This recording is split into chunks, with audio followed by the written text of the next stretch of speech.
1:33, bienvenidos amigos a la nave radiofónica del misterio, Milenio 3, y además lo hacemos con un sentimiento de verdad, de homenaje, de justicia a un personaje que me he vuelto a reencontrar en la balda de mi biblioteca.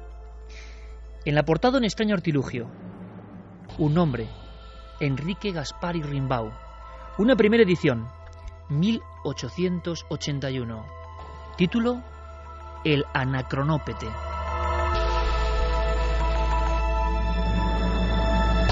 Es un libro que pasó sin pena ni gloria. Es un libro que acabó sepultado por el olvido. Escribir en España en el siglo XIX no era nada fácil. Sigue siendo muy difícil. Pero amigos, al pasar la vieja tapa dorada, con una ilustración, nos encontramos con un maquinario, el anacronópete, raíz griega de el que viaja, el que vuela, mejor dicho, hacia atrás en el tiempo. Hay una ilustración, una especie de trompetas, una estructura troncocónica o piramidal surcando los cielos. 1881. Realmente, 10 años antes de la famosa máquina del tiempo, del concepto inventado por H.G. Wells, de que todo el mundo abrazase con éxito esa obra que ha transcurrido y ha trascendido en el tiempo, un español olvidado no solo realizaba la primera novela de la historia con el concepto viajar en el tiempo, sino que el ilustrador de ese libro, Soler, dibujaba por vez primera en la historia algo parecido a una máquina del tiempo. Ocurrió en España, pero todos lo hemos olvidado. Enrique Gaspari Rimbaud hoy viaja en el tiempo y en el 2014 le recordamos. Su novela es inencontrable. Contaba la historia de un astrofísico zaragozano, como suena, que inventando una serie de conceptos nuevos, lograba un artilugio para viajar con unos colegas en el tiempo. Y viajaban primero a la época de Colón, después cambiando las ondas gravitacionales, en esta novela incluso con sarcasmo y cierta sátira de la época, de su tiempo, llegaban hasta Rávena en el 690. El anacronópete, o el que viajaba atrás en el tiempo, activaba las turbinas y llegaba ni más ni menos que hasta el siglo III en China. Uno de los últimos capítulos lleva al profesor zaragozano y su comitiva en el tiempo, ni más ni menos que hasta Pompeya, en el 79, en el momento de la explosión del Vesubio. Los viajeros del tiempo, cuando, ojo, nadie en el mundo había imaginado ese concepto, observaban las grandes llamaradas del Vesubio. Fue diplomático, fue escritor, fue viajero, murió fuera de España y su obra nunca se reeditó. Solo algunos estudiosos recientemente han hecho alguna copia intentando homenajear al hombre que se adelantó a H.G. Wells. Oficialmente, históricamente, Wells creó la gran novela, cambió el parámetro. ¿Y si pudiésemos viajar atrás en el tiempo? ¿Y si pudiésemos viajar hacia el futuro? Esta pequeña joya que tenemos aquí es la primera novela considerada ciencia ficción en España. Esta pequeña novela, esta pequeña joya, esta pequeña historia de anticipación contaba cosas que luego han ido muy al hilo de la ciencia, curiosamente, pero Gaspari Rimbaud no tenía ningún elemento lógico para suponer lo que supone en su obra. ¿Qué quería aquel profesor de Zaragoza, protagonista del Anacronópete? Viajar, como no, al misterio, al origen de la vida. No se conocía, por supuesto, faltaba un siglo para empezar a hablar del Big Bang, y en el Anacronópete los viajeros quieren llegar a ese punto de inicio del todo. ¿Y cuándo lo calculan? En el siglo 30 a.C., en 1881, el siglo 30 a.C., el 3000 a.C., era el inicio de la humanidad. ¿Y qué le ocurre al Anacronópete? Estoy por no desvelarlo, pero es tan difícil de conseguir el libro que el Anacronópete estalla, porque es tan fuerte el fulgor que contempla y tan imposible de admitir el misterio del inicio de las cosas, que la novela acaba bruscamente. Es un viaje en el tiempo detenido. Gaspar hizo otras novelas. En una hablaba de corrupción, en otra hablaba de recalificación de terrenos, en otra de cómo se compraba un diputado. Todo un personaje. Seguro que hoy más reconocido después de estos minutos. Enrique Gaspari Rimbaud, el español que viajó en el tiempo antes que nadie.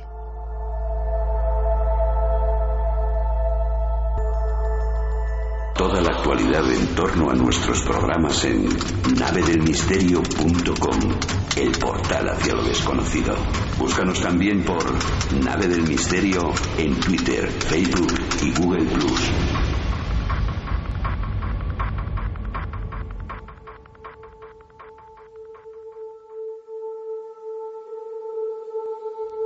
Pues hoy os proponemos eso exactamente, viajar en el tiempo. Porque la ciencia está llegando a límites que antes serían ficción. Tenemos el estudio 1 de la cadena SER lleno de buenos amigos, además. Va a ser un viaje como casi en común, ¿no? Nos sentimos especialmente arropados esta noche con gente además del gremio, gente que ama la radio, que ama la comunicación. Carmen, buenas noches. Buenas madrugadas, Iker. Vamos a viajar en el tiempo, no sé si al pasado o al futuro, a ambos sitios. Hay mucho misterio. Vamos a adentrarnos en lugares comunes del misterio. ¿Qué pasó con ellos? Vamos a adentrarnos en la conspiración y vamos también a hablar de la ciencia, porque la ciencia llega a un momento, iba a decir pobre, no pobre, pero Gaspari Rimbaud se imaginaría en el 2014 ponerle una tablet a este hombre delante. Igual lo había imaginado también el Julio Verne español a partir de esta noche, yo creo. Vamos a abrir las vías de contacto, lo primero, porque me gustaría mucho saber de esa posibilidad real, del anacronópete real, del viaje de la física cuántica real. Nuestros espectadores, ¿a dónde elegirían ir? Es una pregunta que siempre se hace y no es nada sencillo responderla, ¿no? Te dan una oportunidad, un viaje en el tiempo. ¿A dónde irías? Venga, pues vamos a lanzar esa pregunta. Si tuvieras esa maquinita que muchos, además vamos a repasarlos durante esta noche, aseguran haber tenido entre sus manos para viajar hacia adelante y hacia atrás en el tiempo, ¿dónde iríais? Pues que nos lo pongan en las vías de contacto, en Twitter, en Facebook y en Google+, nos tienen que buscar en Nave del Misterio, y si quieren hacerlo por correo electrónico, milenio3 con número @cadenaser.com. Por supuesto, vamos a hablar de un personaje, un mito, una falacia, un fake, una especie de truco de internet. Hay quien defiende, que es lo que a mí me sorprende, igual el que está engañado con su escepticismo en este caso soy yo, hay un nombre, John Titor, ¿no? El más famoso viajero en el tiempo desde la era de internet. Es el viajero en el tiempo, no del anacronópete de Rimbaud, sino ¿qué hay detrás de todo eso? ¿Y qué hay detrás de algunas apariciones misteriosas que indican que quizá todo eso que vemos como apariciones, fantasmas, ¿por qué no?, seres extraños junto a luminarias, los llamados ufonautas o humanoides, hay una teoría que viene de lejos. ¿Y si fuésemos nosotros mismos en los curiosos designios del espacio-tiempo? Si fuesen nuestros propios ojos mirando a criaturas que han quedado atrás. Por supuesto, conspiración y un sinfín de historias, pero fijaos, amigos, porque toda la noticia surgía con un científico. Diego Marañón, compañero, buenas noches. Hola, Iker, buenas noches, ¿qué tal? Vamos a escuchar algo primero, si te parece. Muy bien. Y luego me cuentas quién lo ha dicho, porque hablamos del viaje en el tiempo conectados a la actualidad. Siempre está ahí. ¿Os acordáis, por cierto, de una noticia que dimos? Yo quiero preguntarle luego a nuestro invitado José Manuel Nieves por aquella historia tan rara. Recuerdo la portada del Mundo, viajar en el tiempo, ¿será posible? Aquí mismo nos quedamos emocionados. Aquello de los neutrinos, aquel experimento, que si luego el enchufe estaba mal, algo muy raro pasó con todo eso. Hay quien piensa que callaron la boca de aquellos científicos. ¿Qué pasó? Bueno, pues era un científico de prestigio, dice que sí, que se puede viajar en el tiempo. Vamos a escucharle. Viajar en el tiempo, una de las fantasías más antiguas de la humanidad. ¿Pero es posible? ¿Quién de nosotros no se ha preguntado qué ocurrirá en el futuro? ¿O quién no querría ir al pasado para contemplar eventos históricos o cambiar algo de nuestra vida? ¿Pero eso es una posibilidad real? Voy a contestar a esa pregunta para ustedes. La respuesta es sí.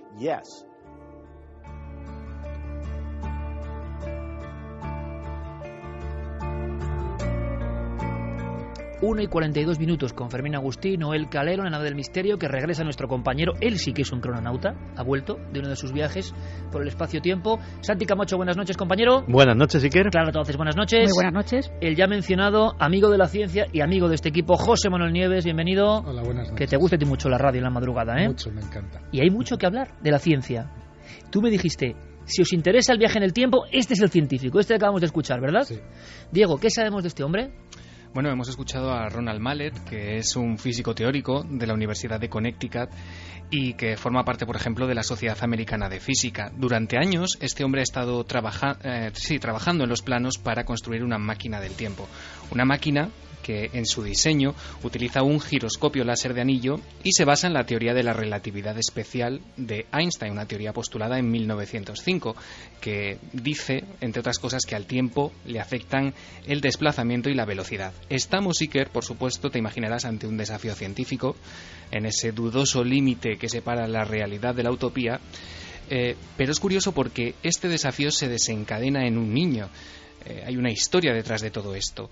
Una historia humana profundamente, de novela un poco también, ¿no? Sí, es una especie de despertar de conciencia, una búsqueda incansable que todavía hoy continúa. ¿Cómo empezó todo? ¿Qué le ocurrió a Ronald Mallet cuando tenía 10 años? Pues él mismo nos lo cuenta.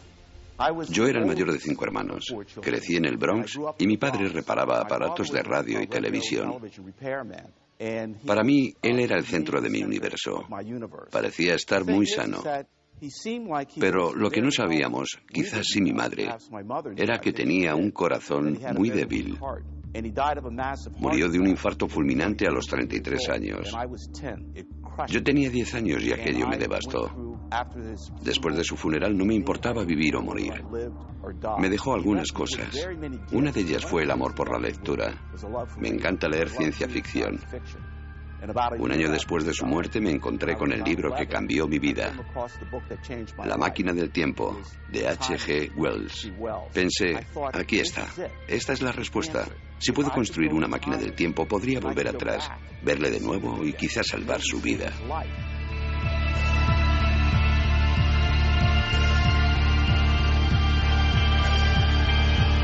Y de pronto, a las 2 menos cuarto, ya no imaginamos a un frío científico en el laboratorio, sino a un niño que quiere recuperar a su padre. Y de pronto la historia de átomos y de fórmulas en la pizarra se convierte en algo muy humano que todos hemos sentido alguna vez. Volver atrás en el tiempo, arreglar lo que hicimos mal, volver a estar en esa situación donde quizá no estuvimos, quién sabe. Son los trucos del espacio-tiempo. Estamos hablando de un imposible. Desde luego le da otro tono a esta historia. Javi Pérez Campos, compañero, buenas noches. Hola, buenas noches. Luego nos hablarás de los visitantes, pero de repente, como este científico, en esta declaración ya gira todo. Que esto empieza por un anhelo personal, que esto no es un sesudo personaje de ciencia que ha estado estudiando derivadas, integrales, el tiempo. No. Esto es una especie de búsqueda de algo que le traumatizó, Diego. Sí, de hecho durante años él se reserva, ¿no?, la verdadera intención de las investigaciones que hace en la Universidad de Connecticut. Tiene miedo a que sus colegas lo consideren una especie de chiflado y mantiene todas estas investigaciones en secreto. Como te digo, hoy es profesor de física de la Universidad de Connecticut, pero la verdad es que el tiempo no lo ha cambiado. Él tiene ahora mismo casi 70 años, se dedica a hacer conferencias a lo largo y ancho de Estados Unidos explicando cómo él construiría una máquina como la de H.G. Wells. ¿Qué principios? Él, Diego, permíteme, sí. Él sigue siendo, con 70 años, el niño que perdió a su padre y que el anhelo es reencontrarse con él. Sí. Él explica a quien quiera oírle sus proyectos, ¿no? Sus ideas para construir esta máquina del tiempo. De hecho, él en 2006 publica un libro con todas estas teorías. El libro se llama Viajero del tiempo. Fíjate, el subtítulo es Una misión personal de un científico para hacer del viaje del tiempo una realidad. Por supuesto, las teorías de vez en cuando se han encontrado con algunas objeciones serias por parte de otros científicos, pero, como tú decías al principio, ahora Mallet ha vuelto a saltar a los medios de comunicación al postular que se podría mandar una formación de partículas al pasado en código binario, aunque por supuesto solamente sería posible retrotraernos hasta momentos temporales en los que haya sido posible leer esos códigos binarios. Bueno, ¿en qué se basa Ronald Mallet? ¿Cuáles son sus teorías? ¿Cuáles son las bases que él tiene para construir esta máquina del tiempo? También, si quieres, lo podemos escuchar de su propia voz. Einstein desarrolló la teoría de la relatividad especial. En pocas palabras, lo que dice esa teoría es que al tiempo le afecta el movimiento. Es decir, que cuanto más rápido se mueve el reloj, más se ralentiza el tiempo. Cuando hablo de un reloj no hablo solo de un mecanismo, sino del ritmo cardíaco, del metabolismo. Eso es un reloj. Así que, cuanto más rápido te mueves, menos envejeces. Podríais pensar, un momento, ¿esto se ha demostrado? Sí. Mucha gente no sabe que en 1971 se hizo un experimento crucial en el Observatorio Naval. Lo que hicieron fue sincronizar dos relojes atómicos, los mecanismos de medida más precisos que tenemos. Uno de ellos se custodió en el observatorio y el otro se colocó en un jet que voló alrededor del mundo casi a la velocidad del sonido. Cuando el experimento finalizó, el reloj atómico del jet se había ralentizado en comparación con el que seguía en el observatorio. Esto significaba que el ritmo cardíaco de los científicos que iban a bordo había ido más lento. Es decir, comparativamente eran más jóvenes que sus colegas en tierra. Os preguntaréis por qué esto no apareció en los titulares de todos los periódicos. Básicamente porque la diferencia fue de unas fracciones de segundo. El efecto depende de la velocidad, y por eso, aunque el avión alcanzó la velocidad del sonido, hablamos de una velocidad muy lenta en comparación con la velocidad de la luz. Pero cuando tengamos cohetes que puedan viajar a la velocidad de la luz, podremos ver este efecto cuantificado no en fracciones de segundo, sino en años.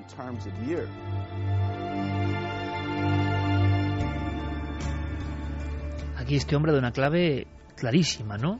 Cuando consigamos lo que parece imposible, viajar a esa velocidad de la luz, se podría producir el milagro, no de distancias tan cortas en el aspecto cronológico, ¿no?, sino mucho mayores.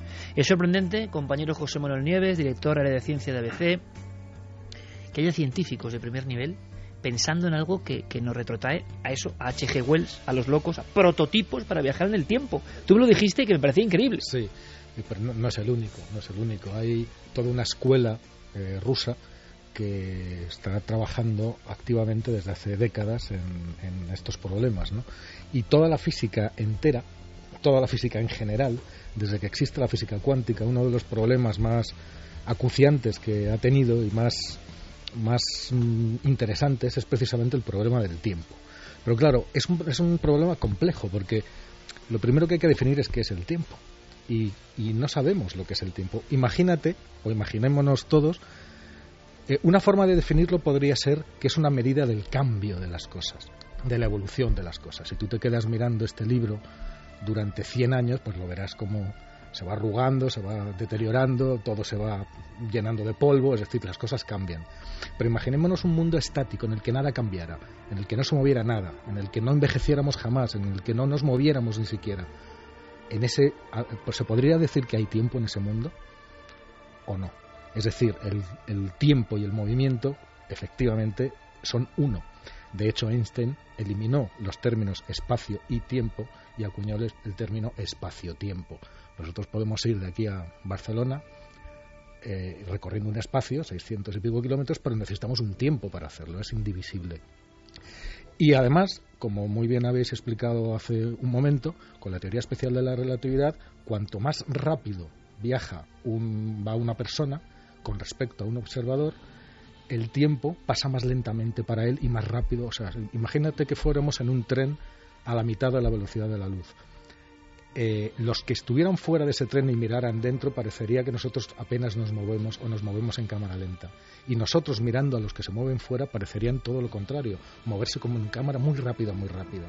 Entonces el tiempo está transcurriendo de forma distinta si estás dentro de ese tren que se mueve a la mitad de la velocidad de la luz que si estás fuera. Cuando tengamos un tren, cohete, nave, lo que sea, por tanto, según define este científico, es complicadillo, próximo a la velocidad de la luz, claro, complicado ahora con nuestros parámetros. Sí, exacto. Tendríamos una ventaja ya no de segundos, sino de años, según él. De años o incluso de siglos, porque este experimento del año 71 de los relojes atómicos se ha repetido varias veces después, y con relojes mucho más precisos que los del año 71, y se ha repetido mandando de esta pareja perfectamente sincronizada de relojes, dejando uno en tierra y mandando uno al espacio, con el transbordador espacial, han estado en la ISS, es decir, se ha hecho, y todas las veces se comprueba que esta teoría de Einstein es verdad. El tiempo se dilata, se estira. Además, todos nosotros viajamos en el tiempo. No nos damos cuenta, pero viajamos en el tiempo hacia el futuro a una velocidad de 1 segundo por segundo. Y no lo podemos parar, no podemos echar para atrás. La cuestión es que lo que para nosotros es imposible, hay una rama de la física, una parte de la física, que es la física cuántica, donde allí, en ese subreino de lo minúsculo, de lo pequeñito, de las partículas subatómicas, ahí ocurren cosas que nosotros no podemos explicar y no podemos reproducir. Y algunas de esas cosas son compatibles con movimientos en el tiempo. Y de eso vamos a hablar, José Manuel. Nos va a hablar Santiago Camacho de un experimento en la Universidad del País Vasco, por cierto, de última hora. Se habla de congelar el tiempo. Me lo cuentas ahora porque tenemos a Aldo Gómez, compañero de los servicios informativos. Aldo, porque ha ocurrido... Bueno, esas noticias que nunca se quieren dar, ¿no? Pues sí, Iker, ¿qué tal? Buenas noches. Volvemos a Murcia. Como les contábamos, en el Arguero se ha registrado un grave accidente de tráfico, un grave accidente de autobús en la carretera de Calasparra, a la altura de la Venta del Olivo. Hablábamos de 7 muertos, pero la cifra ha aumentado, así que actualizamos la información. En el lugar del siniestro sigue un compañero de la cadena SER en la región, Javier Ruiz. ¿Qué tal? Buenas noches.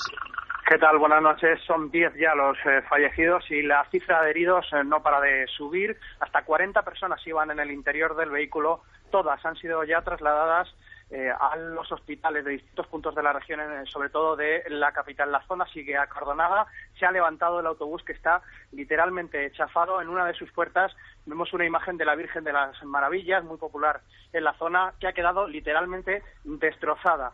Las personas que iban en el interior venían de una excursión desde Madrid, de una parroquia de la localidad murciana de Bulla. Su alcalde ya está aquí. También se ha acudido a la zona el presidente de la comunidad autónoma, el delegado del gobierno, que en estos momentos inspeccionan el autobús.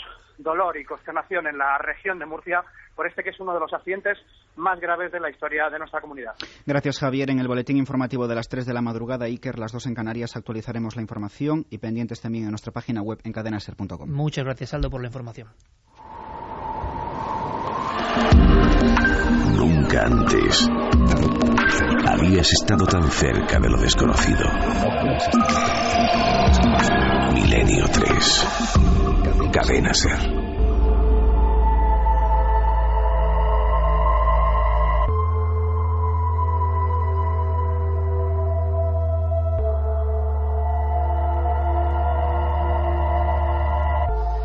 Una y 55, pues lo hablaba yo con algunos de los buenos amigos que nos visitan esta noche, que tenemos nutrido. No es lo normal, es algo muy poco habitual, único diría yo, tener este público al que nos une afecto en esta noche. ¿Y sabéis lo que yo pensaba ahora mismo, compañeros? Haciendo casi, si me permitís, una abstracción en el espacio-tiempo. Cuando suenan estas músicas que pone Noel, estas músicas, Noel, y nosotros hablamos de nuestras cosas, da la impresión de que estamos en una burbuja, que los problemas cotidianos no nos afectan, que la nave milenaria tiene eso. Al margen de que no le guste más un tema, le guste menos otro, le guste, da la impresión, y es la magia de la radio, la maravilla de la radio, de la comunicación, que de pronto el mundo se ha detenido, nunca mejor dicho. Estábamos escuchando a José Manuel Nieves, nos estaba explicando una serie de cosas, unos experimentos que se están haciendo, y parece que la vida cotidiana, la que va a un segundo por segundo, no sigue. Se ha detenido, estamos en un mundo de ensueño, en nuestro propio mundo, y de pronto vienen los compañeros y nos cuentan la cara amarga, ¿no?, que está ahí. Por eso también la función que tenemos, todos, pienso, es la de abstraernos en ocasiones, sin perder la perspectiva de lo que pasa, porque somos la SER y tenemos que contarlo. Pero qué maravilla también para mucha gente, yo lo entiendo, es por un momento dado poder apartarse, ¿no?, del bramar de lo cotidiano, y por ejemplo ahora imaginar cosas, conceptos, el anacronópete, el viaje en el tiempo, que habitualmente no están recorriendo las calles. Las calles están siendo recorridas por noticias habitualmente negativas. Una auténtica pena. Nuestro apoyo, nuestro abrazo a toda esa gente de Murcia, donde hay tanta gente que sigue el programa. Una tierra de muchísimo misterio, de muchos misterios, y ojalá, ¿no?, la cuenta pare ahí, ¿no? Hablamos de retrasar el tiempo, y es que el drama, la muerte, lo terrible, está siempre a la vuelta de la esquina, siempre es algo que le pasa a otro. Por eso muchas personas que han tenido el drama en su vida sueñan, como este científico, con volver atrás en el tiempo. Nos hablaba José Manuel Nieves de algunos experimentos, de algunos conceptos, los rusos, los relojes atómicos. Yo eso lo desconocía, me interesa, pero tú me contabas, Santi, que en este momento en la Universidad del País Vasco ha pasado algo que quiero conocer y que la audiencia quiere conocer también. Pues sí, cuando hablamos de física cuántica y cuando hablamos de astrofísica, a veces los conceptos son tan extraños que a los que estamos acostumbrados al mundo tangible, tridimensional de la Tierra, se nos escapan. En el mundo de la astrofísica hay un concepto que lo conoce bien José Manuel Nieves, que es el de la expansión del universo y el de la aceleración de la expansión del universo. El universo no se está expandiendo, pero no se expande a una velocidad uniforme. Se ha descubierto que cada vez esa expansión se está acelerando. Los científicos hasta ahora habían inventado un concepto que era el de la energía oscura, algo teórico que nadie ha visto, que nadie ha comprobado, pero que podía explicar, en pizarras llenas de números, podía explicar perfectamente esa aceleración. Pero, y nos encanta traer investigaciones que ocurren en este país, un equipo de científicos de la Universidad del País Vasco y de la Universidad de Salamanca, formado por José Senovilla, Marc Mars y Raúl Vera, han llegado y han publicado en una revista científica muy prestigiosa una conclusión diferente y que no puede ser más sorprendente. El universo no está acelerando su expansión, según ellos, y tienen muchísimas matemáticas absolutamente inescrutables para un profano como yo, pero que evidentemente serán correctas para justificarlo. No. El universo no se está acelerando, es el tiempo el que se está ralentizando, según ellos, y es una tendencia universal, es decir, pronostican que dentro de miles y miles y miles y millones de años, algún día el tiempo llegará a detenerse, llegará el universo a congelarse en un determinado estado. Desde luego son de esas cosas que efectivamente, pues esos dos campos como la astrofísica y la física cuántica, pues de vez en cuando nos sorprenden. Es muy curioso esto que cuentas, Santi, porque hace apenas una semana o así publiqué en el periódico un artículo de otro grupo de investigadores, estos no eran españoles, eran norteamericanos, que decían que algo inaudito también, ¿no?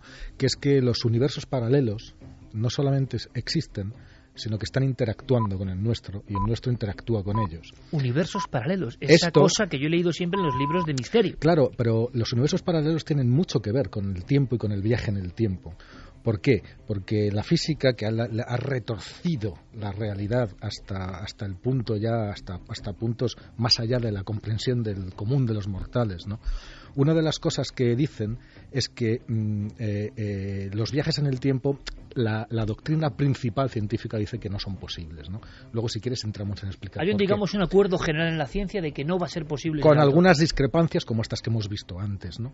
Pero, claro, hay una cuestión que nadie explica o que es muy difícil de explicar. ¿Por qué los ladrillos de los que estamos hechos, por qué las partículas subatómicas pueden hacer cosas que los conjuntos de partículas, como nosotros, no podemos? ¿Por qué el viaje en el tiempo sí es posible a nivel pequeño, pero no...? Es compatible, o sea, yo no digo que sea posible, no lo sabemos, pero desde luego las cosas que suceden y los comportamientos que vemos de las partículas subatómicas son compatibles con movimientos en el tiempo, con viajes en el tiempo. De hecho, una vez, recuerdo en el programa también, estuvimos hablando de un experimento en el que habían inducido a una partícula en el pasado desde el presente para que se comportara de una determinada forma. Es decir, las leyes de la física que nosotros conocemos y a través de y que nos permiten movernos no funcionan a nivel subatómico y son diferentes. Y una de esas leyes afecta al tiempo.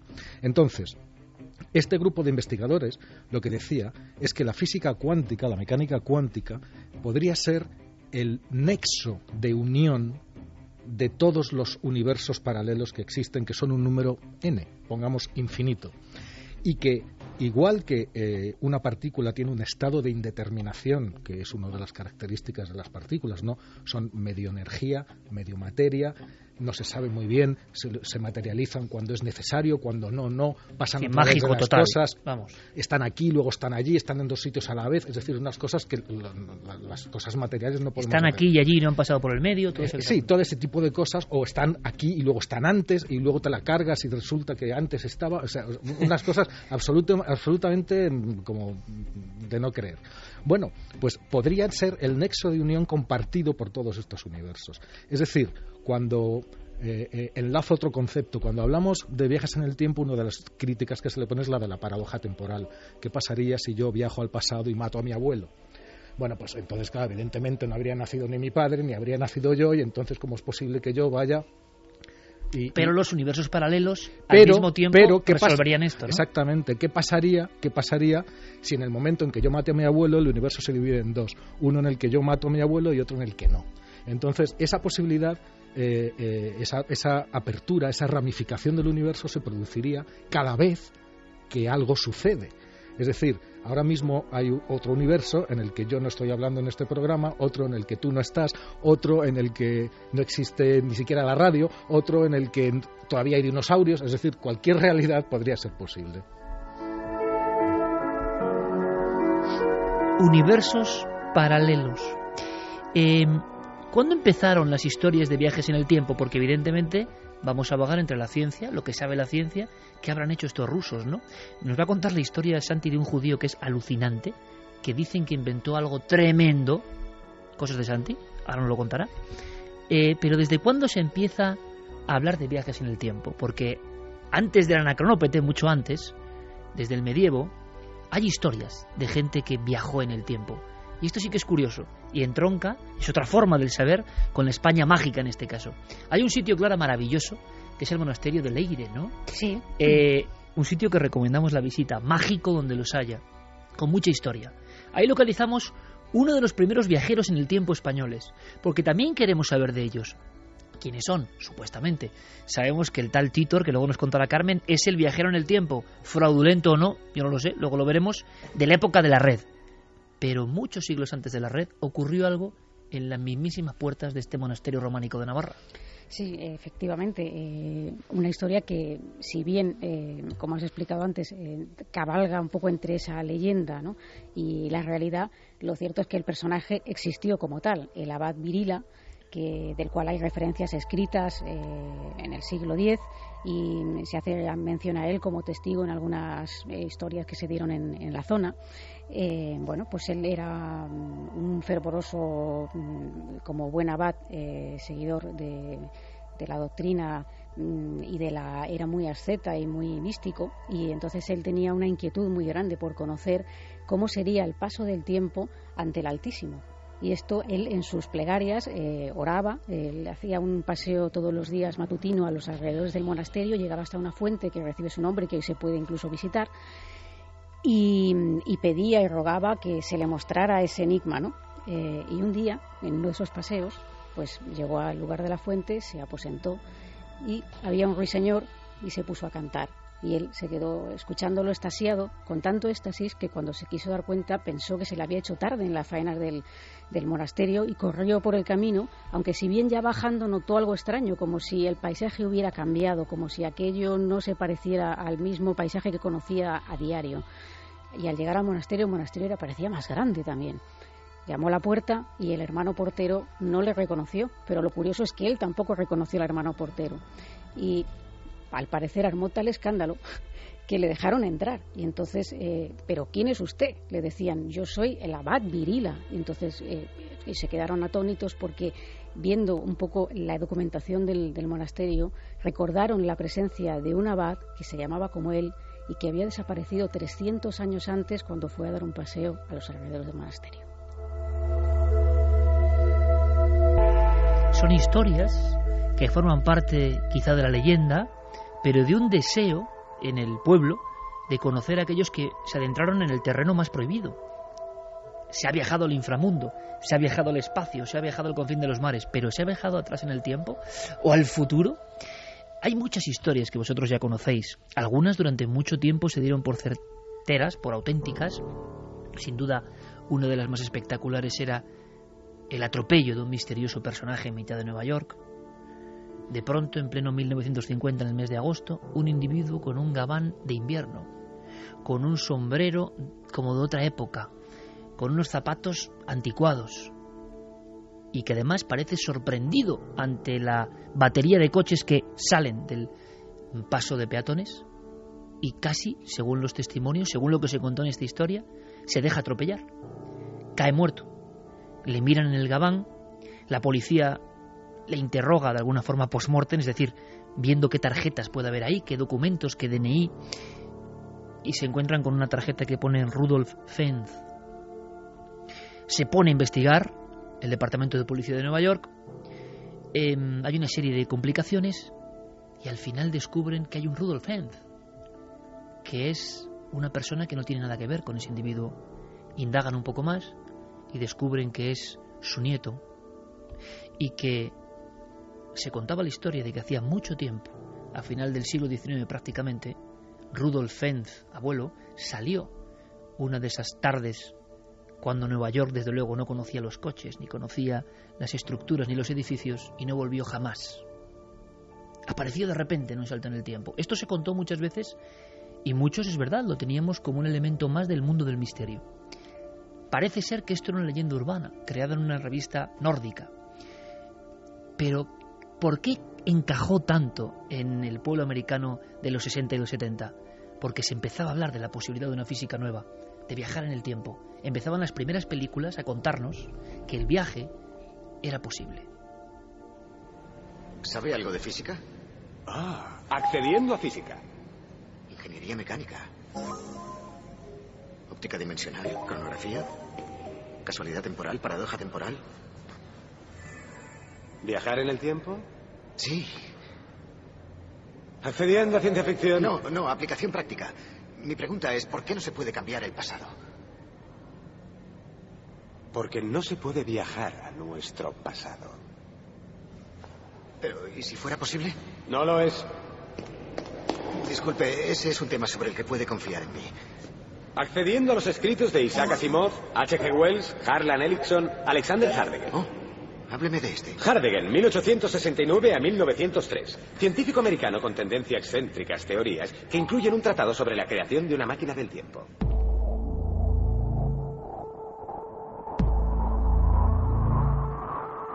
Hasta en las películas se menciona a H.G. Wells, claro, y nadie se acuerda de Enrique Gaspar, el anacronópete. Todo el mundo nos menciona un personaje.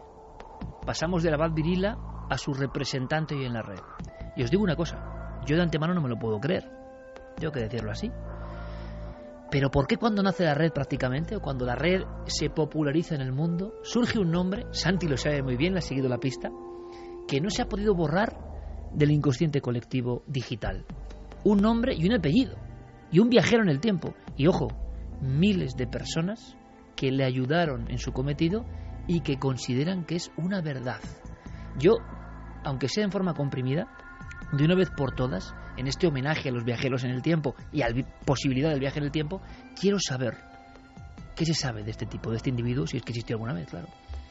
Pues mira, Iker, todo comienza el 2 de noviembre del año 2000 en un foro de un instituto que se llama Time Travel, donde un hombre con un nick empieza a hablar de viajes en el tiempo.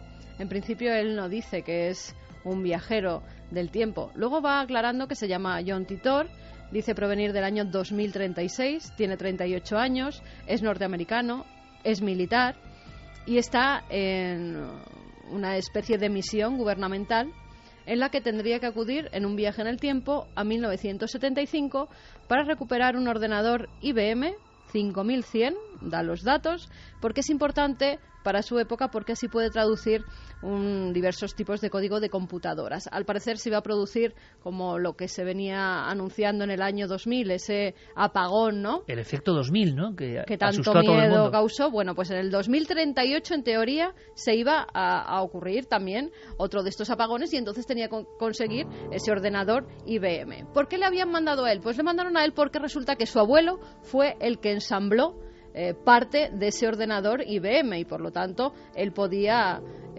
contactar con su familiar o incluso ver los documentos que guardaba de este y volver a utilizar ese ordenador para sus Eso lo va propósitos. contando en las primitivísimas, no sé si redes sociales no había, claro, en las webs o en los foros, chats. En los chats, además, se hizo muy famoso porque empezaron a preguntarle, claro, cuando él dijo que era un viajero del tiempo, empezaron a preguntarle sobre todo tipo de cosas. Muchas de ellas, porque estábamos hablando del año 2000, qué iba a ocurrir, quién iba a ganar, quién, por ejemplo, preguntas muy comunes como alguien que seguía un equipo de fútbol y cuál iba a ser el resultado. Sí, te dan la oportunidad de preguntar por la humanidad y preguntas por el equipo de fútbol. Exactamente. Que es muy propio. Sí, es muy, muy normal.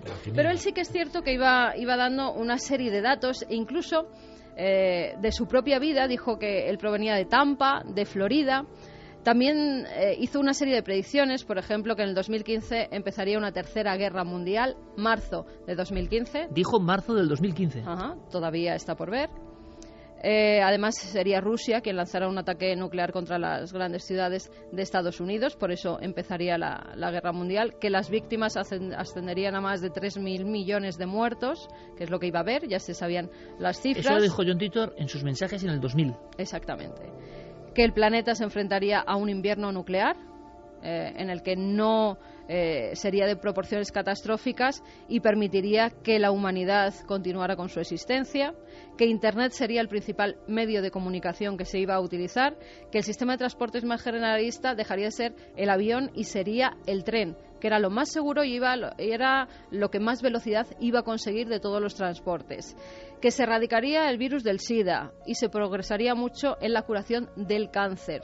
También dijo que los seres humanos estarían sometidos a la manipulación genética, que la cultura religiosa iba a florecer, precisamente porque en esa supuesta guerra mundial que se iba a producir, la mayoría de personas que vivían en grandes ciudades se iban a alejar en pueblecitos pequeños, en pequeñas comunidades, y ahí iba a surgir pues una especie de religión que salvaría al mundo. Eso era lo que decía en los mensajes. También predijo que el CERN descubriría las bases del viaje en el tiempo.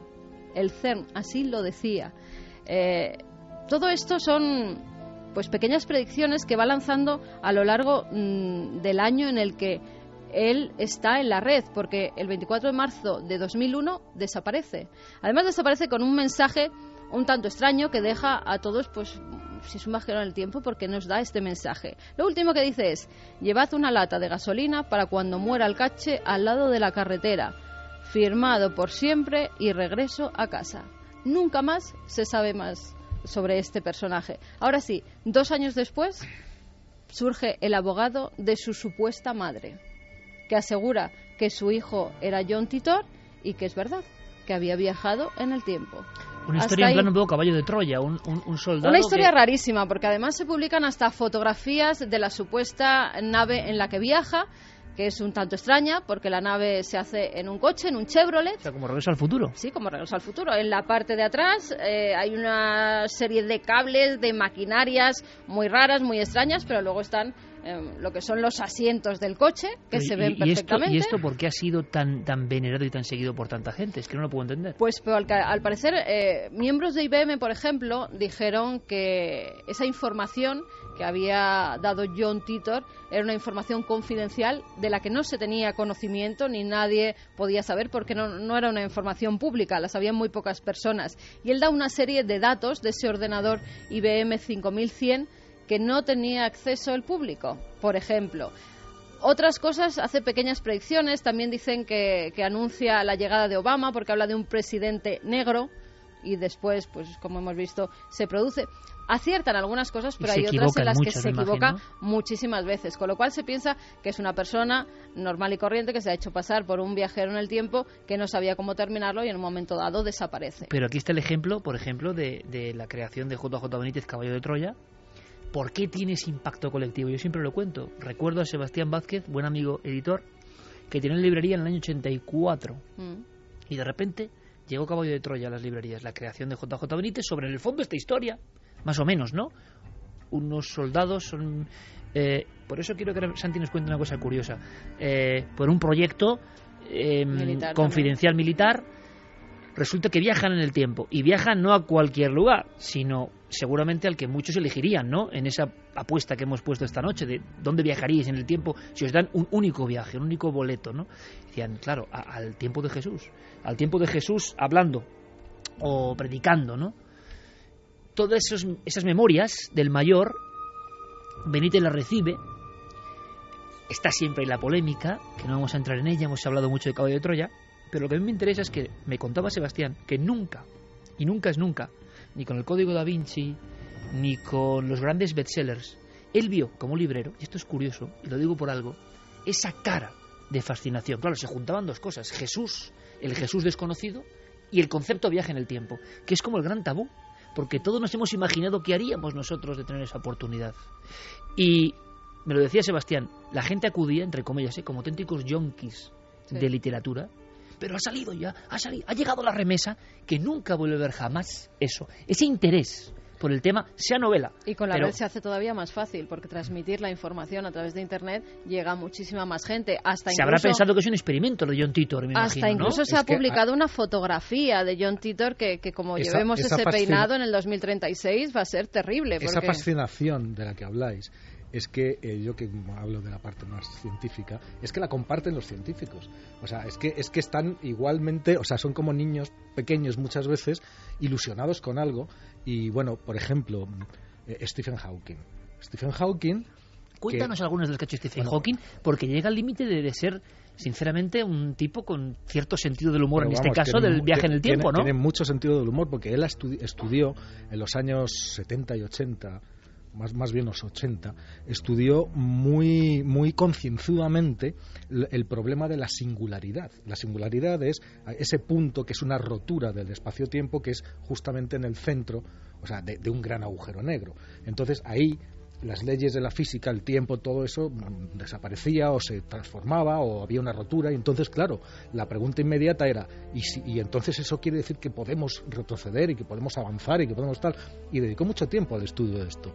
Y al final llegó a la conclusión, matemáticamente demostrada por él, que no era posible, porque había una serie de cosas de la física que lo impedían a nivel macroscópico.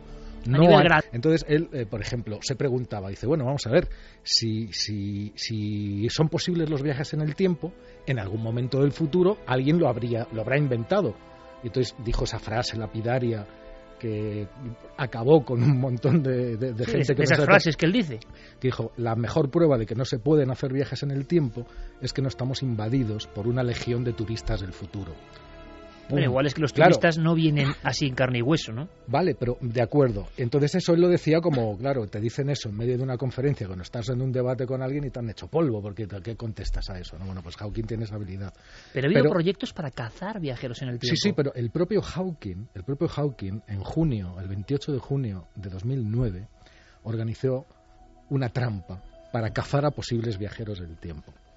Fue un poco una broma, un divertimento, pero él mismo explica que le habría gustado que saliera bien. Entonces, ¿qué fue lo que hizo? Organizó en su casa en Cambridge, al lado donde tiene la universidad, organizó una fiesta en la cual puso globos, guirnaldas, refrescos, palomitas, bocadillos y todo eso, y mandó las invitaciones al día siguiente de la fiesta.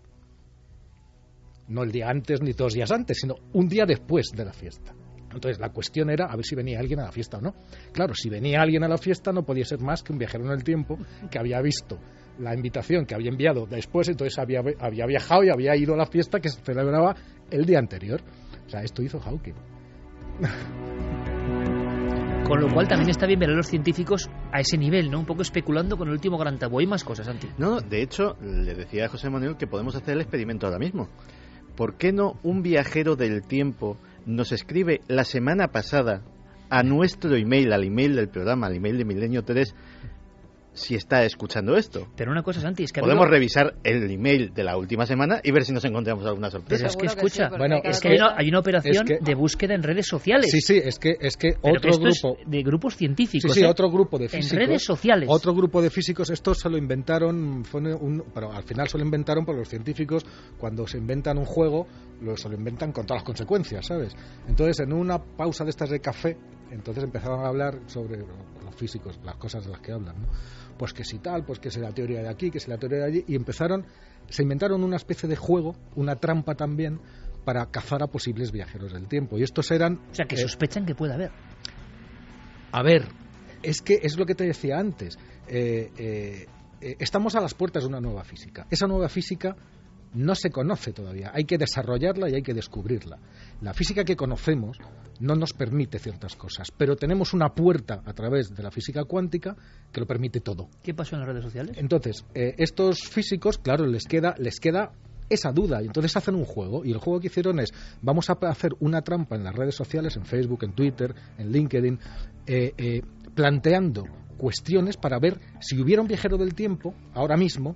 Es fácil que estuviera metido en alguna red social, porque ahora mismo se mete todo el mundo.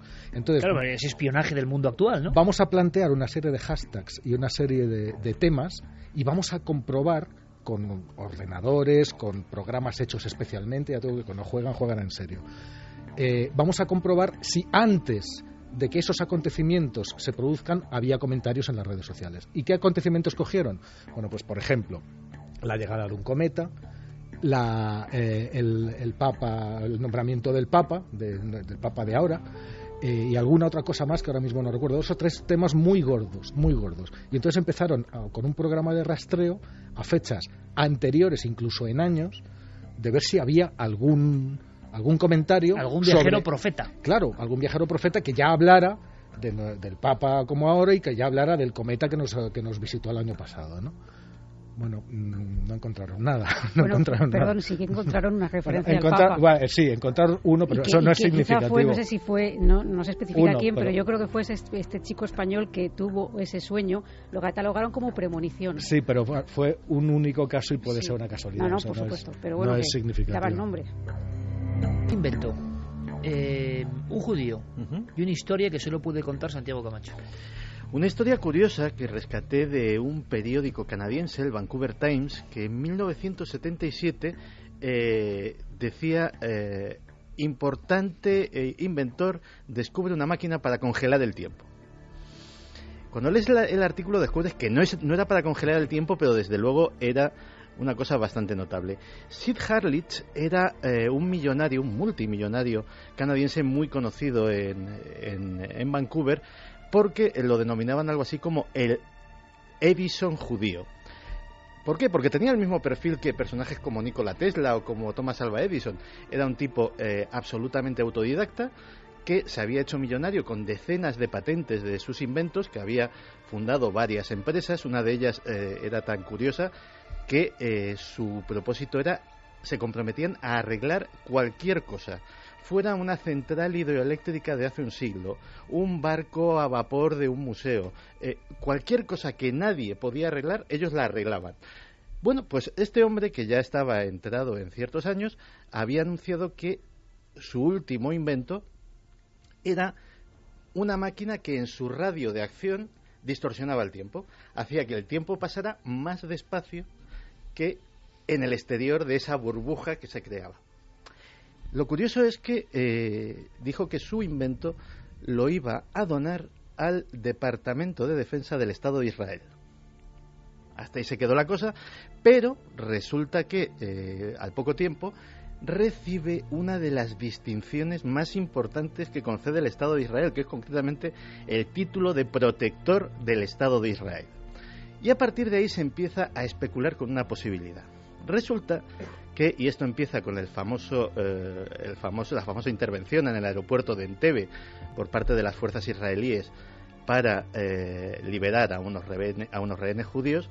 A partir de entonces empieza a darse un patrón que no deja de maravillar todavía a día de hoy a los expertos militares de todo el mundo. Cuando la Fuerza Aérea Israelí tiene que hacer una misión de gran trascendencia, sea la de Entebbe, sea bombardear una central nuclear en Irán, sea acabar con una instalación extraña en Irak, resulta que pueden atravesar países enteros sin ser detectados. Y ha habido quien ha especulado que estarían utilizando ni más ni menos que el invento de Sid Hurlitz para de alguna forma hacerse invisibles al radar y hacer su trayecto en una burbuja de tiempo diferente al tiempo de los demás. El viaje en el tiempo está tejido de leyendas, de historias, que también tocan el puro misterio, evidentemente, que están ahí. Ha habido grandes series de la televisión que han generado un cambio de perspectiva en estos temas, que nos dejaron píldoras que tienen que ver quizá con algunos casos. Uno es muy sorprendente, ocurrió en un bosque y de verdad que pone los pelos de punta. Puede que todo esto sea un delirio, que sea solamente el anhelo del ser humano, tanto en los científicos como en los escritores, como en la gente de a pie como nosotros, que en el fondo le encantaría, porque parece que hemos roto varios tabús, pero este no. Viajar en el tiempo. ¿Qué haríamos viajando en el tiempo? Antes de conocer ese caso, Carmen, ¿qué nos está contando nuestro público? Porque me gustaría hacer esa especie de ranking, ¿no? Lanzamos esa posibilidad. Lanzamos un boleto en el Anacronópete de Enrique Gaspar. ¿Y a dónde iríais? ¿Y por qué? Pues mira, por ejemplo, nos decían... Bueno, muchos quieren viajar a la época de Jesús, eso está O sea, claro. que todo el mundo quiere hacer como un caballo de Troya, ¿no? Sí, algunos. Miguel Ángel Blanco dice: yo iría al día en que mi madre me regaló lo más importante que tengo, que es la vida. Álvaro Martín iría a revisar viejos enigmas como la explosión de Tunguska, el incidente Roswell o el inicio de las pirámides. Hemos dicho un viaje. Claro, si lanzas 10, pues... Ya, hombre, pero claro. Ya que sacas el billete, pues que sea un poco largo, ¿no? Ya, pero... Charlie dice: si pudiera volvería al año 500 y ver quién construyó Teotihuacán. Ángeles Dementes: yo iría al instante que la primera Os lo voy a preguntar, célula... Os lo voy a preguntar a vosotros, ¿eh? cobró vida, veríamos la mano de Dios, dice. Rubén Corrochano, me va a encantar el programa de hoy. Según venía a mi casa esta noche por la carretera, justo me hacía esa pregunta. Lo primero que me vino a la mente fue el Big Bang e inmediatamente después conocer a Jesús de Nazaret. Qué casualidad o sincronicidad.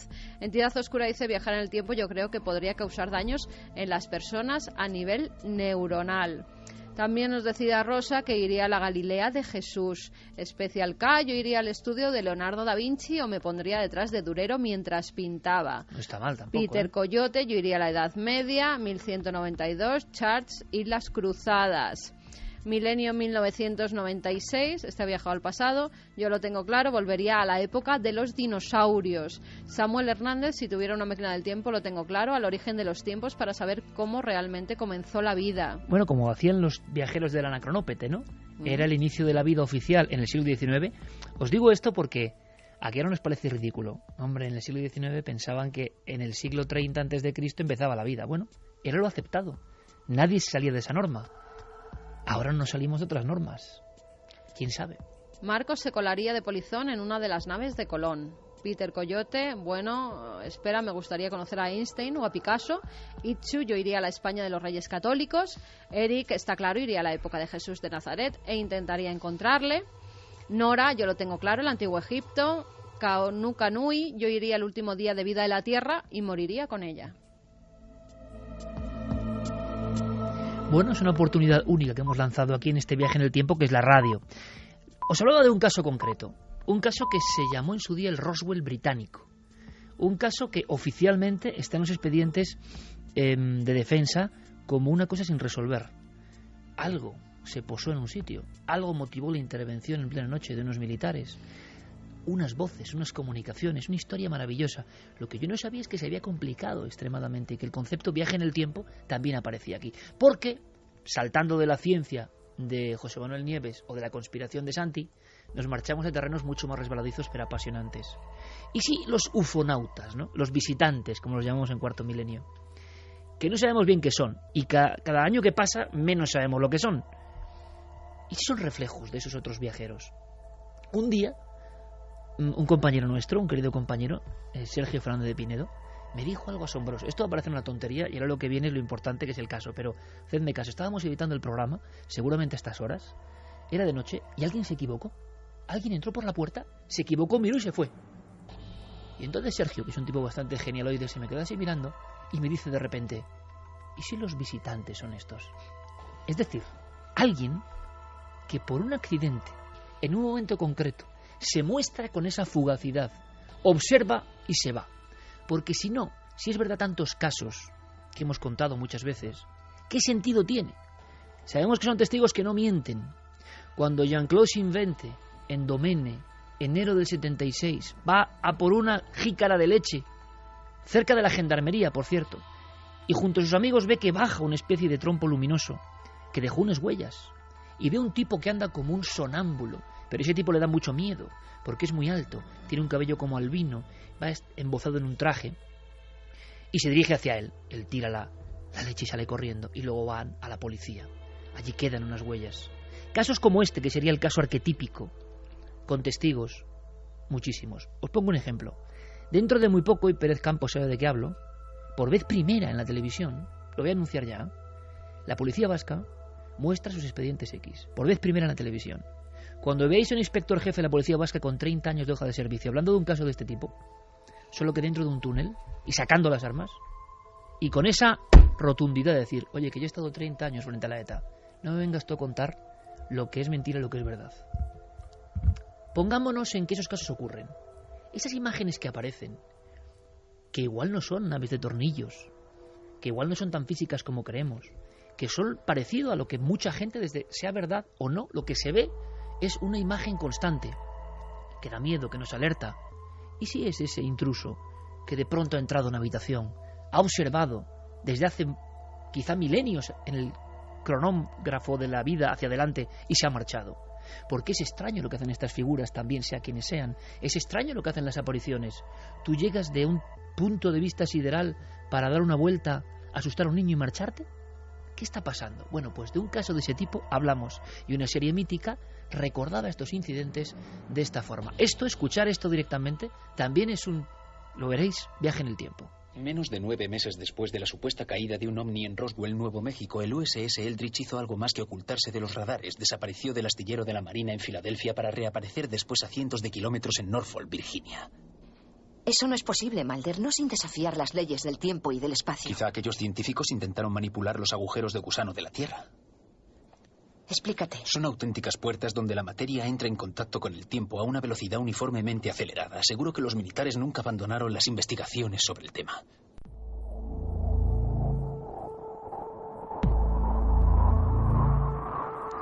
Dos y 33 minutos. Estamos en Milenio 3 preguntándonos sobre el viaje en el tiempo. A raíz de la historia de un niño que quería hacer algo para recuperar a su padre muerto con 33 años en un infarto. Ese científico ha salido a la palestra informativa con que será posible viajar en el tiempo. Hay una raíz lógica para intentarlo. Y de ahí viajamos hasta un bosque. El bosque de Rendlesham, Javi. Un caso clásico en la ufología.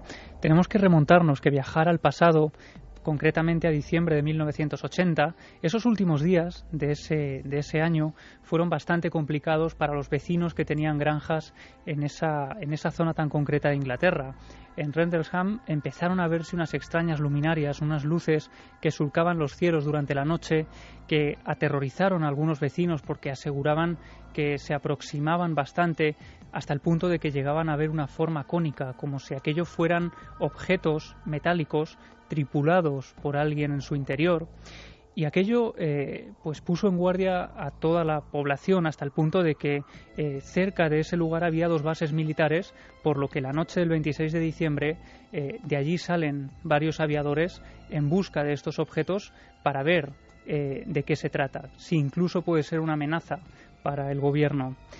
Es entonces cuando uno de esos aviadores asegura ver un objeto metálico cónico suspendido en una especie de niebla de color amarillo que en el momento en el que se sienten perseguidos salen huyendo de allí, y ellos llegan a perseguir esos objetos. No solo eso, sino que los animales de las granjas empiezan a comportarse de forma muy extraña durante esas noches, como si estuvieran asustados de forma que nunca antes habían estado. Incluso se dio el caso de algunos militares que llegaron a ver esas especies de naves cónicas aparcadas en mitad de los bosques. Uno de ellos, que fue el sargento Jim Penniston, aseguró que pudo tocarla, que tocó una de esas naves y que incluso observó unos seres extraños moviéndose en su interior.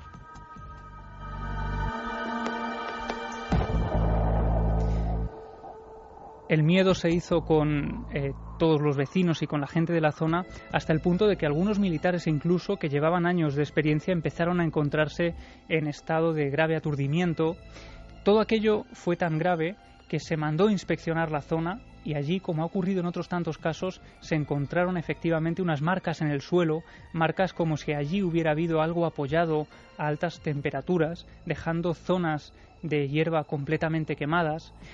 Y el caos fue tal que los altos mandos obligaron a los testigos, a estos militares, y esto se supo tiempo después, les obligaron a firmar unos documentos donde se comprometían, primero, a guardar silencio, segundo, a decir que habían confundido esas luces con un faro que se encontraba a varios kilómetros de distancia, que es el de Orford Ness. Y para colmo, algunos de estos militares, que en un principio se negaron a firmar estos documentos, ellos aseguraron que encontraron unas cartas en sus domicilios. Esas cartas tenían un mensaje muy directo, un mensaje que decía: las balas son baratas.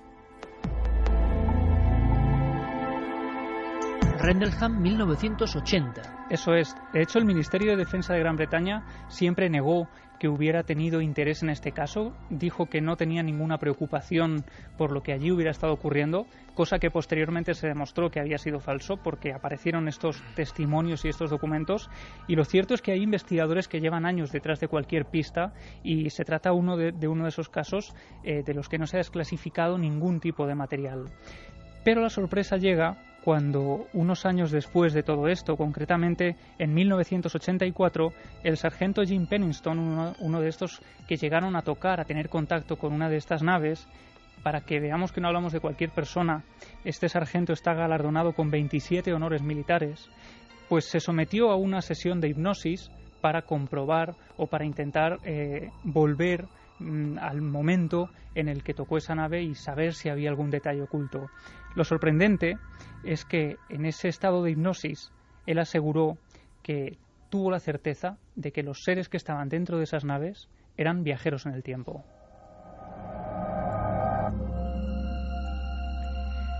Y posteriormente Jim Penniston llegó a asegurar en una conferencia que había establecido una especie de contacto.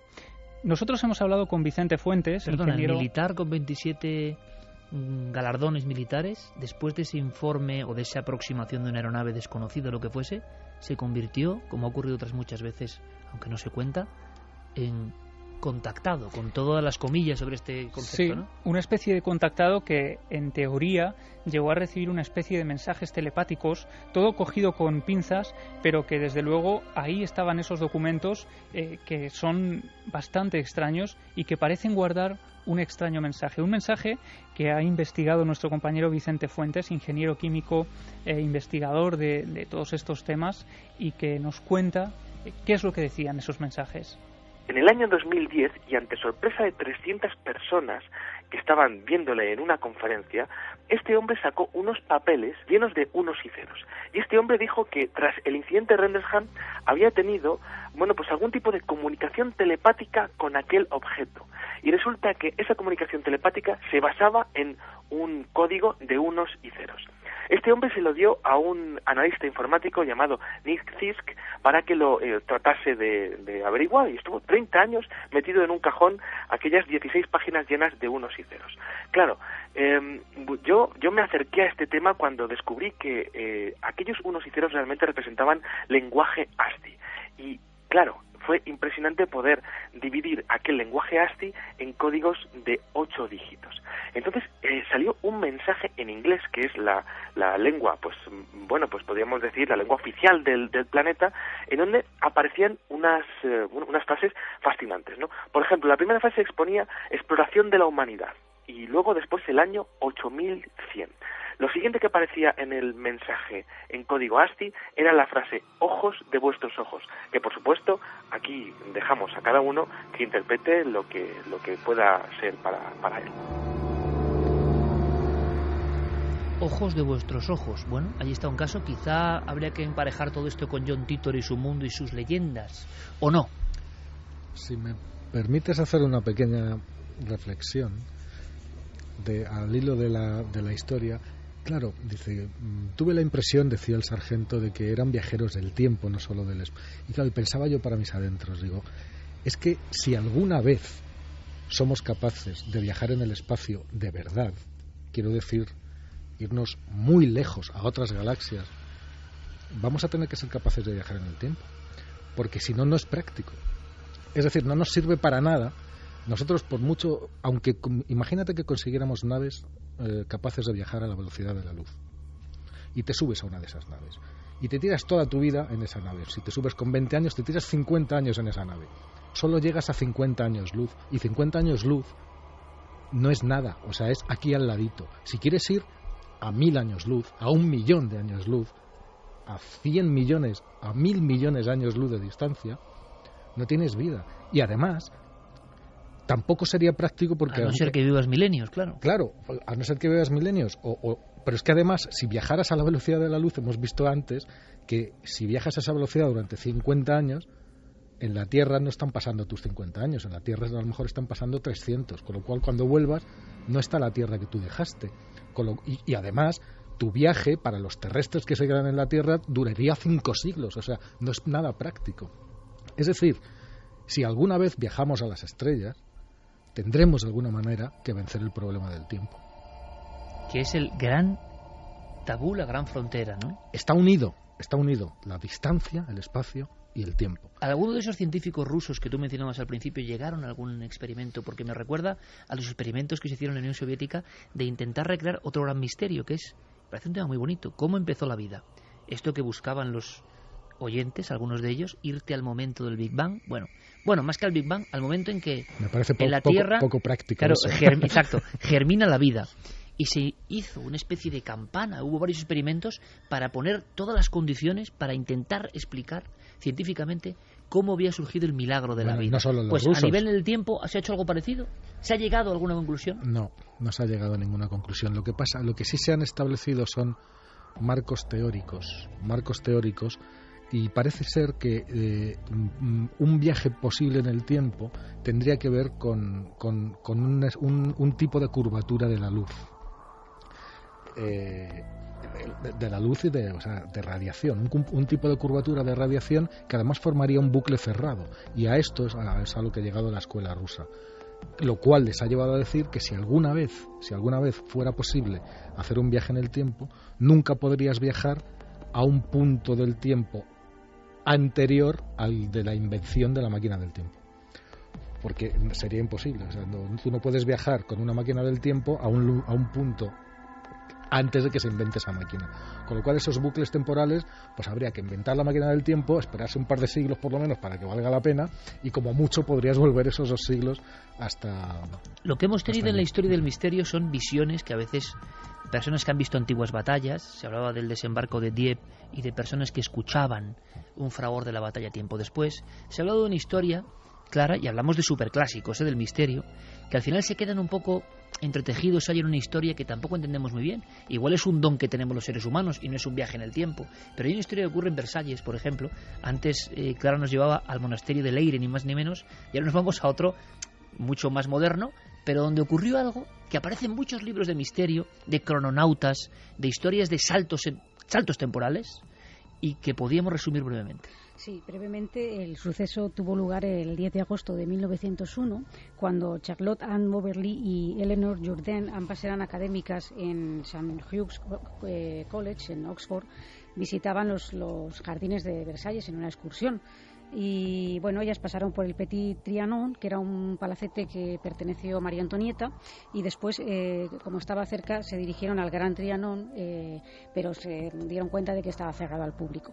Y a partir de ahí algo cambia en el paisaje. Ellas notan una sensación extraña, como de irrealidad, como de opresión, una sensación que no habían experimentado antes, y se dan cuenta de que están perdidas, de que no, pese a ir con una guía, una buena guía, un libro adecuado, no dan con el camino de regreso, no se parece al camino que han experimentado anteriormente, y se empiezan a encontrar con personajes vestidos de época y situaciones como si tuvieran que ver con otro tiempo, que incluso no solamente ellas ven esa situación, sino que los personajes que se les aparecen también parecen verlas a ellas, puesto que le indican un camino.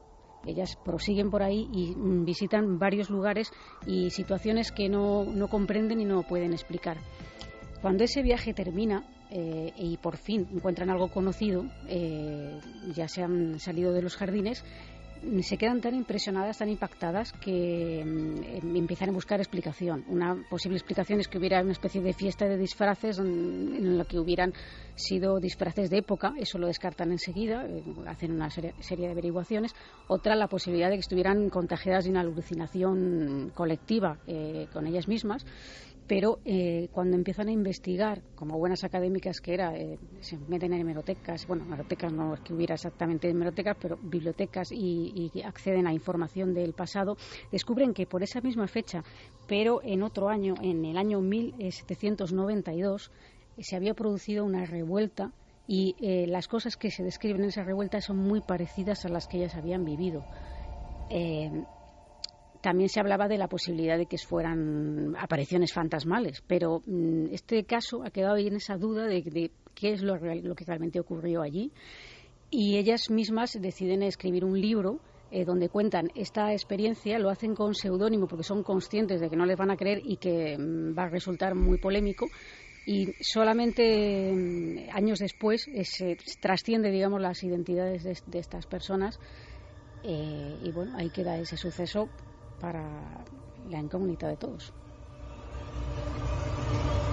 Yo decía, José Manuel, que hace 2 años, si no recuerdo mal, aparecía en toda la prensa mundial un experimento, y que yo me he quedado con el mosqueo personal de saber qué pasó con eso. Vamos a ver, mi lógica me impide... El de los neutrinos. Sí, acabar de creerme que todo fue como, no sé, un extraño fallo, casi parecía que de un conector, ¿no? Y que eso había provocado que saliesen científicos de prestigio a la palestra con una noticia que era un poco compleja de explicar, pero que habían descubierto algo que viajaba más allá de la velocidad de la luz. Se hace una conferencia de prensa con seguimiento mundial, se llenan las portadas del mundo de viajaremos en el tiempo, es el inicio, el primer ladrillo para el gran sueño, y de pronto todo se apaga, nunca mejor dicho, el euroconector, ¿no? O sea, haciendo un poco de chiste de lo que pasó, había ido mal, esas mediciones que se hicieron como 700 veces habían fallado, pero lo que me extraña sobre todo es el silencio y la desaparición pública absoluta de los científicos implicados. Claro, porque... Cosa que no me extraña que sea a nivel de conspiración, ¿no? ¿De qué pasó? No, lo que pasó... Se dice por ahí, les hicieron callar. No es que les hicieran callar, es que hicieron el ridículo. Hicieron el ridículo porque ellos mismos, cuando hicieron los experimentos... Pero todos nos lo creímos en un principio, ¿no? Verás, ellos mismos, cuando hicieron esos experimentos, no los querían anunciar. Ellos mismos dudaban, y ellos mismos, cuando finalmente uno de ellos, y sin el consentimiento de sus colegas, se decidió a decirlo, porque lo habían repetido muchas veces, pero claro, con el mismo error, ellos mismos, ¿por qué lo habían repetido tantas veces? Porque no se lo podían creer, porque les parecía... Y siempre falló el conector. Pues, bueno, no era en realidad un conector, sino... sí, era una conexión entre los relojes que tienen... Pero es que, fíjate, que medir la velocidad de la luz... Suena como de España. Pero medir la velocidad de la luz entre 2 puntos tan cercanos como era un punto en Italia, cerca de Roma, me parece, y Suiza. ¿Cuántos kilómetros puede haber ahí? Es decir, la luz tarda en hacer eso una billonésima de segundo. Entonces, las mediciones tienen que ser tan extraordinariamente precisas que cualquier pequeña cosita distorsionaba. ¿Tú crees que fue un ridículo mundial? Yo creo que al final, sí, se precipitaron al final y hicieron un poco... sí, fue un ridículo. Es una coincidió pena. Con varios científicos y varias pero cosas como muy soltadas, que algunos pensaban aquí había para lo que ocurre? Coger financiación. Hay un tipo de partículas, que se llaman taquiones, que no están descubiertas, pero sí predichas, que son partículas que viajan en el tiempo. O sea, directamente, la física dice, son partículas que se mueven en el tiempo igual que otras se mueven por el espacio. Y se llaman taquiones. Y viajan además no a la velocidad de la luz un poquito más rápido, sino que pueden viajar a centenares de veces la velocidad de la luz. O sea, les da igual, porque en el momento que rompen la barrera del tiempo, ya no tienes que cubrir esas distancias. O sea, ya no es una cuestión de meter motores y cubrir una distancia de aquí a allí. Es lo que te decía antes de los viajes espaciales. Si existe alguna posibilidad de viajar de verdad en el espacio, tiene que ser venciendo también la barrera del tiempo. Además, imagínate, alguien ha citado por aquí el tema de los agujeros de gusano, ¿no? Los agujeros de gusano que se dice mucho, se menciona mucho. Está muy bien, pero hace falta encontrar alguno. Encontrar alguno. Entonces, será por hecho, ¿no? No, están teorizados. La teoría los permite. Pero claro, los tienes que encontrar. O sea, serían como un pliegue en el espacio-tiempo. Sí, pues es el típico ejemplo que ya he puesto alguna otra vez. Tú imagínate que tienes una hoja de papel y marcas 2 cruces en los 2 extremos y una línea. Esa línea es la distancia que tú tienes que recorrer entre uno y otro, ¿vale? Pero si tú doblas la hoja de papel y haces que se toquen las 2 cruces y haces un agujero... La distancia es mínima. Claro, no hay distancia. Tú has ido mucho más rápido que la velocidad de la luz. Imagínate que de esa cruz a la otra cruz hay 1000 años luz. Lo has hecho en un instante, en nada de tiempo, pero has cubierto toda esa distancia porque has utilizado un canal espaciotemporal. Y eso sería un agujero de gusano. Lo que pasa es que hay que encontrarlos. Y además hay otro tema. Con los viajes en el tiempo, otra de las objeciones que se pone, si fuera verdad lo de los universos paralelos, que cada vez que hacemos una cosa de estas, es que cambiaría todo el universo al mismo tiempo. Yo recuerdo un relato muy bonito de ciencia ficción en el que unos viajeros del tiempo hacían una máquina del tiempo, se marchaban a la era antes de los dinosaurios, al origen de la vida y tal, y de repente los 2 cosmonautas o los 2 crononautas que estaban por allí paseándose en un paisaje absolutamente prehistórico, pues uno sin darse cuenta pisa un bichito que andaba por allí. Y entonces se suben a la nave, vuelven, y cuando llegan aquí otra vez, todo el mundo tiene un aspecto como de mosca horrible, todos con tentáculos y con los ojos así facetados y tal, pero nadie se da cuenta de nada, porque siempre ha sido así. Entonces, en el momento en que rompes esa realidad, al matar a aquel bichito, vete a saber a qué antepasado de todo y tal, y eso con la evolución y con tal, se convirtió. Entonces ellos vuelven y también ellos son moscas o parecidos a moscas, como tipo insectos, pero la vida sigue. O sea, nosotros podríamos estar ahora mismo en esa situación y todo nuestro universo habría cambiado y no nos daríamos ni siquiera cuenta, seguiríamos con nuestra rutina diaria. Te doy esa oportunidad del boleto. ¿A dónde irías tú? Un repaso rápido. Yo me iría, a mí lo del Big Bang me parece ya excesivo, más que nada porque había billones de grados y entonces tú sales ahí. No, pero tú estás en el anacroprete protegido. Irías al Big Bang. No, yo me iría a buscar el origen del hombre. Y si me das un minuto, hay otro relato precioso. No, es que no tenemos tiempo, porque si no nos da tiempo la ronda. Santi. Pues yo me iría a buscar el origen del hombre. A mí no me lo tienes ni que preguntar. O sea... Yo te lo pregunto siempre porque para mí eres un constante desconocido después de 20 años. 22 de noviembre de 1963, Dallas. ¿Ah, sí? ¿Te irías a ver qué pasó con Kennedy? A ver qué pasó de verdad. Dicen, elige un sitio, no saca el boleto. Joder, Santi fiel a su leyenda. ¿Clara? Pues mira, me iría al año en que nací, pero me iría a un escenario muy especial cuando el hombre pisa la luna. Si es que la pisó. Para ver si era verdad, claro, ¿no? Hombre, no digas eso. Ahora empezamos el debate. Al plató, ¿no? Al plató, donde se dice. Vamos al siguiente. Ahora empezamos el debate. Javi. Pues yo me iría a Point Pleasant, la época de las apariciones del Mothman, porque en ese año se debió vivir un auténtico fenómeno social digno de estudio. O sea, a ti te dicen, te damos una oportunidad. Esto es un estudio sociológico, en el fondo, psicológico. Te dicen, te damos una oportunidad de ir a algún sitio y te vas a ver al Mothman. Hombre, está bien, pero... Es que irte a la época de Jesús o irte a la Edad Media, la gente no calibra los puntos oscuros que había en esas épocas. claro. Que, eso está muy bien. Muy romántico. Me iría al tiempo de los dinosaurios, claro, pero estaban ahí, Imagínate un hombre de hoy, una mujer de hoy con los dinosaurios. Pues durar lo que un caramelo a la puerta en colegio. Yo me iría a la semana antes de que se clausurara, que pusieran el sello a Göbekli Tepe. Porque lo hicieron, porque lo pusieron. ¿Y tú dónde te irías? Yo me iría al momento concreto en que un hombre en la caverna de Altamira u otra, para variar, tiene el flashazo y pasa de ser otra cosa. O sea, como yo. Sí. Bueno, sí. En fondo sí, el origen del hombre. Exacto, hemos coincidido. Y algo en esa caverna le resuena y de pronto piensa, tiene religión, pinta y de pronto todo era un 600 y ahora es un Ferrari. ¿Qué ha pasado? Ese es el momento que me gustaría ver. Pero quedan los viajes de nuestros amigos, por supuesto. Pues vamos con ellos, a ver dónde viajarían. Sergio Aguirre dice, se teoriza que a través de agujeros de gusano se podría viajar en el espacio, como en contacto o ahora interestelar. En el tiempo se podría viajar si se pudiera controlar la gravedad. Nolín dice que a él le gustaría pasear, eso sí, acompañado por las calles de Whitechapel, allá por 1800 y pico. Para buscar a aquel destripador. Sí. Pues son ganas. Bueno, también. A ver si de una vez descubre quién es, porque se han dicho tantas cosas. Es como decir, me dan un boleto en el tiempo, me voy al Cortijo, los Galindos, o sea, al crimen de cosas a así. Puerto Urraco. Es que es terrible, ¿no? Mi segundo destino favorito sería dentro de 15 días a ver cómo han quedado todos los partidos de la quiniela. Ese es el clásico, personal. De esos ha habido muchos, ¿verdad? Tal y como está la cosa, es la una crisis. Cuestión materialista. Es que hay que hacerlo. Sí. No. Bueno, se dijo de un tal Andreu Karlistin, que venía del 2256. Que otro John Titor, pero con menos fama. Otro John Titor, sí, pero más extraño, si cabe. En 2 semanas, invirtiendo en bolsa, pasó de inversiones de 800 euros a ganar 350 millones de dólares. Hasta tal punto que el FBI empezó a investigar cómo lo había hecho y descubrió que no había nada sobre este tipo ni antes, en toda o sea, ni una tarjeta de crédito, ni un DNI, y justo era cuando un viajero después, broker del tiempo. Un viajero broker. Alguien da $1 millón para sacarle de la cárcel. Después de ese día desaparece y nadie vuelve a saber de él. También se dice que es una leyenda urbana, que el FBI nunca intervino en una tontería como estas y que este hombre nunca existió. Aún así, hay fotografía. Por cierto, que al regreso, Clara nos va a llevar hasta un cenote.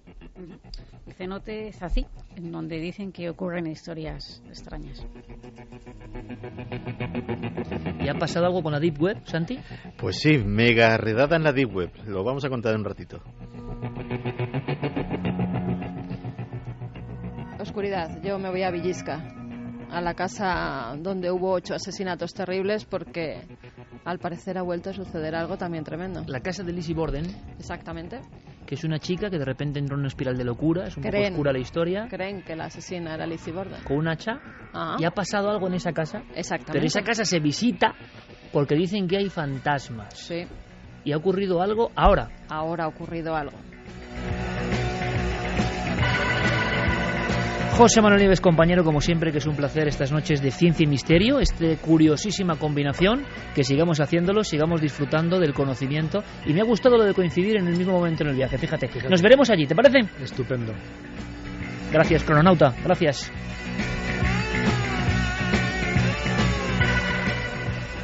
Mensajes de todo tipo. Ranking, ¿quién ha ganado? Jesús. Jesús de Nazaret. Y después Egipto. La inmensa mayoría de las personas irían a ver el momento de Jesús de Nazaret. Exacto. También la construcción de las pirámides. Algunos dicen, para ver si de verdad eran los egipcios o una civilización extraterrestre. Domanis Cabrera dice, yo sería egoísta, iría 40 años adelante y vería qué fue de mi vida. Si no es lo que espero, empezaría a cambiar mi presente. Mira, eso no está mal. Bueno, Jesús y Egipto, curiosamente dos iconos que los que hemos trabajado en revistas sabemos que llamaban muchísimo la atención. Se ponían en la portada y había algo. Y da igual la creencia, da igual la creencia. La imagen de Jesús atraía. Por cierto, que os contaremos en un tiempo que Jesús no siempre aparecía en los retratos artísticos con barba y con pelo largo. ¿Os imagináis un Jesús sin barba y con pelo rubio y rizado? ¿Por qué en los primeros 3 siglos los únicos retratos de Jesús son de un Jesús que no se parece al que conocemos? Pero eso, amigos, será otra historia. Volvemos con muchas más cosas, ahora toda la actualidad trágica, por desgracia, en la provincia de Murcia, y volvemos con un montón más de historias en Milenio 3.